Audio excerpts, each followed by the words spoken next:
prévu pour vous. C'est ça votre destinée. Alors il y a les songes qui nous guident en ce qui concerne la destinée. Déjà dans Jérémie chapitre 29, le verset 11, la Bible est en train de nous dire, j'aimerais que nous lisons, pour comprendre un peu l'impact de la destinée. Jérémie chapitre 11, le verset 29, plutôt le verset 11.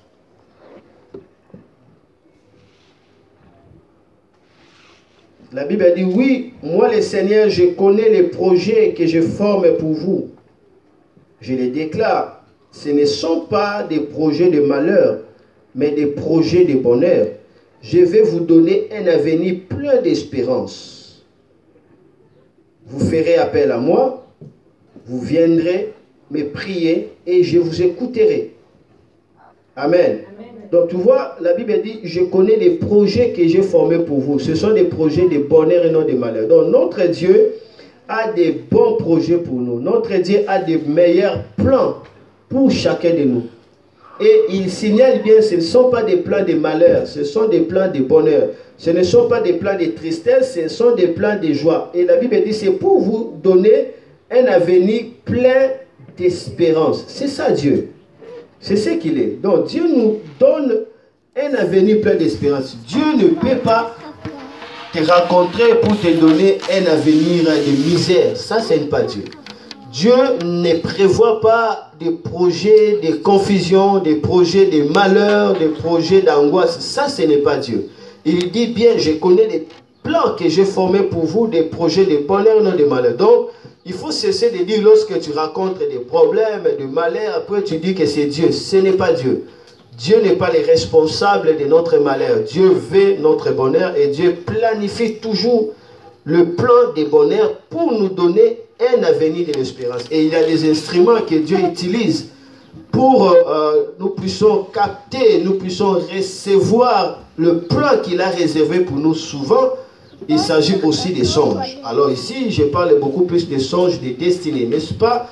Dans Jérémie 33, 3, la Bible dit, invoque-moi, je te répondrai, je t'annoncerai des choses cachées que tu ne connais pas. Il y a des choses cachées que tu ignores jusqu'à présent. Mais en priant l'Éternel de tout ton cœur, en invoquant l'Éternel, l'Éternel te répondra. Et lorsqu'il nous répond, souvent il peut passer à travers les songes. Il sait que dans les songes, tu t'es oublié, tu es dans le repos, et là, le Seigneur parle directement à ton esprit. Pourquoi l'Éternel utilise souvent les songes? Parce que la distraction empêche d'écouter la voix de Dieu. Pourquoi le Seigneur utilise les songes? Parce que la chair ne connaît pas Dieu. Et Dieu traite avec l'esprit. Les songes, c'est le monde spirituel. Voilà pourquoi Dieu peut te faire grâce. À travers les songes, il te montre ta destinée. Par les songes de la destinée, retiens bien, l'homme trouve les chemins pour sa destinée. Ce songe est comme la lumière qui éclaire les sentiers de la vie. Nous voyons Salomon, on venait de lire ça dans le songe des directions, 1 Roi chapitre 3, on va voir que Salomon a connu toute sa vie à travers les songes. Nous voyons que Salomon, toute sa vie, fut changée aussi à travers les songes. C'était dans les songes qu'il devient sage. Dans les songes, il devient riche. Dans les songes, Dieu lui a promis la paix. Il ne trouvera pas la guerre parce qu'il n'a pas demandé le malheur de ses ennemis. Donc, on va voir que la vie de Salomon changea à travers les songes. Dieu lui avait dit, je te donne déjà la sagesse, la richesse. Et Salomon, sa vie changea d'un coup par les songes. Il devient sage. Et par cette sagesse, il a acquis la richesse du monde entier. Le monde, le roi de la terre venait écouter la sagesse de Salomon et ils apportaient des trésors, des richesses à l'échange.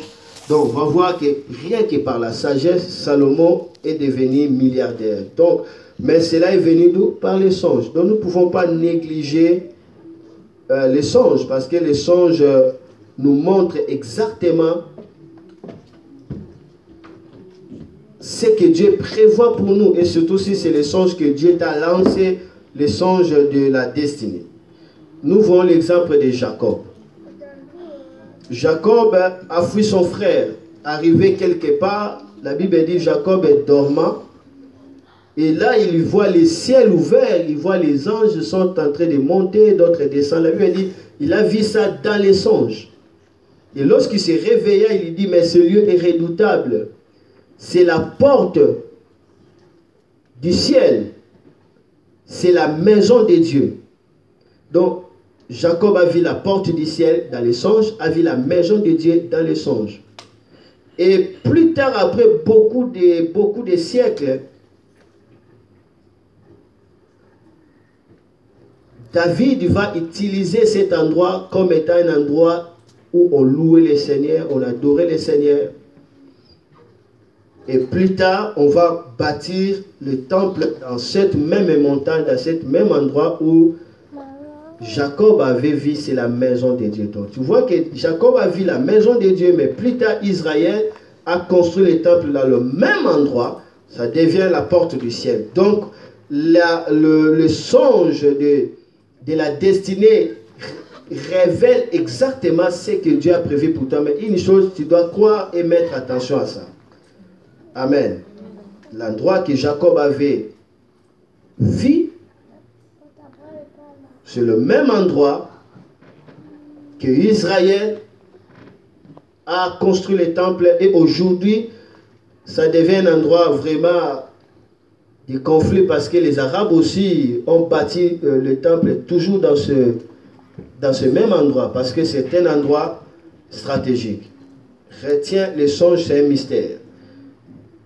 Lorsque nous lisons Genèse chapitre 28, versets 10 à 16, on va voir ce passage que je viens de vous le dire. Si nous voulons parler de Joseph, Joseph il est devenu grand exactement selon ce qu'il avait vu par ses rêves. Tout ce qu'il avait rêvé, c'était les songes de la destinée et il est devenu comme ça, comme il avait vu, selon ses rêves. Nous voyons Pharaon. Un seul songe a sauvé toute la nation, toute la destinée de l'Égypte, parce qu'il avait fait le rêve. Et l'Égypte était épargnée de cette crise. Ça, c'était les songes de quoi? De la destinée. Il y a des songes de la destinée. Dès que tu as, tu connais bien là où tu vas. Tu découvres les sentiers de ta vie. Et si tu connais là où tu vas, rien ne va te faire peur parce que tu sais là où tu es en train d'aller. C'est important. Si nous lisons Genèse chapitre 15, on va voir aussi Abraham, le verset 12 à 16. Genèse 15, 12 à 16. Genèse 15, 12 à 16, on voit, écoutez. La Bible dit au coucher du soleil, Abraham s'endort profondément. Alors une nuit épaisse et effrayante tombe sur lui.